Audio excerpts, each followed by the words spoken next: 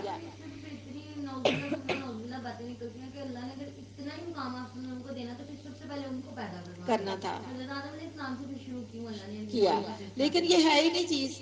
ہر نبی کو اپنا اپنا اللہ نے مقام دیا, نبوت کے ناطے, نبوت کے عہدے کے مطابق سارے نبی برابر ہیں.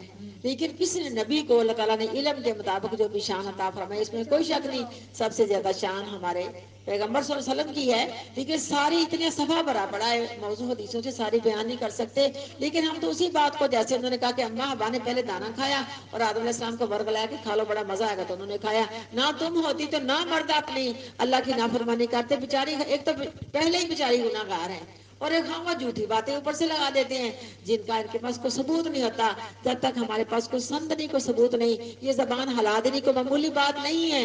سب سے بڑا وہ مجرم شخص جس نے پاک پیغمبر کی کوئی جھوٹی حدیث بیان کی, آپ نے فرمایا اپنا ٹھکانہ جہنم کے اندر بنا لے. یہ سب جھوٹی موضوع حدیثیں ہیں, یہ سب کو جو کہہ رہے ہیں اپنے پاس سے کہہ رہے ہیں.